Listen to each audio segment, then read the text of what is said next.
Hello guys, we have another video about differential calculus, but this time we will do product rule.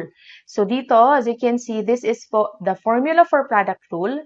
That's the derivative of your u times v is equal to u dv over dx plus v du over dx. So we have here a function f of x is equal to 3x squared times the quantity x cubed plus 1 raised to 7. So we will identify first our u and our v. So itong si 3x squared, siya ang ating u. At saka ito namang si x cubed plus 1 raised to 7, siya yung ating magiging v. So ngayon, isusulat natin siya based dito sa formula natin. So sa formula, that's u. So copy natin si u, si 3x squared, times the derivative of your v, which is c, x cubed plus 1 raised to 7 over dx, plus yung ating v, which is si x cubed, copy lang natin, okay, raised to 7 times the derivative of our u, which is 3x squared, ayan, over dx. So next, ay ikakopy lang natin si 3x squared.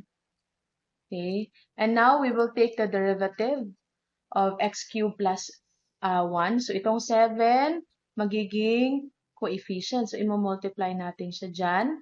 Tapos, copy po kung ano po yung nasa loob ng parenthesis. So x cubed plus 1. Tapos 7 minus 1. So magiging 6. Tapos, we will take the derivative kung ano yung nasa parenthesis, which is si x cubed plus 1. So, ang derivative niyan is 3x squared. And take note, the derivative of a constant is 0. So, wag nating lagyan na lang ng 0. Plus, tapos ito, copy natin siya, no? Kasi we will not take the derivative of that. So, 3x cubed plus 1 raised to 7. Now, we will take the derivative of 3x squared. Ito. So, magiging ito 2, magiging coefficient siya. So, 2 times 3, that's 6. Tapos x, tapos itong 2 minus 1, magiging 1. Okay? Ayan siya. So, ngayon, isi-simplify na natin yung ating answer. Makikita natin dito may 3, may 7, at saka may 3 ulit. So, i-multiply na natin yan. So, that's 3 times 7 times 3, that's 63. Ayan. Tapos, makikita din natin dito na may x squared at saka meron ding x squared dito. So, ma-apply natin ang properties of exponent. So, if we will multiply x squared, kasi nga multiply naman yan lahat yung operation, dito na side, ito, dito na side, multiply yung operation nila.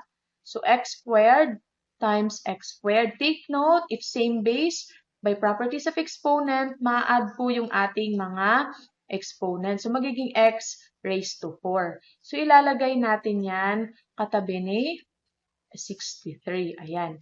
At ito naman, x cubed plus 1 raised to 6, ikakopy lang po natin kasi hindi po natin yan pwedeng i-multiply dito sa 63 x raised to 4. Kasi meron po itong exponent na 6. Okay? Yan. So, copy natin yung plus.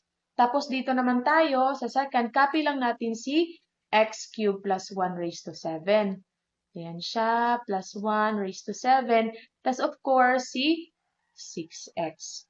Okay? So, meron na po tayong answer. Pero, pwede pa po natin yang i-simplify further. Pwede nating i-factor kung meron tayong pwedeng i-factor. So, ang final answer po niyan ay, i-factor natin siya. So, we have to find the common, kung ano po yung common sa dalawa. So, dito, meron siyang x cubed. Ito, x cubed plus 1 raised to 6. Dito, meron siyang x cubed plus 1 raised to 7. 6 na x cubed plus 1. Dito, 7 na x cubed plus 1. So, may common sila, x cubed plus 1. So, yun po yung ilalabas natin.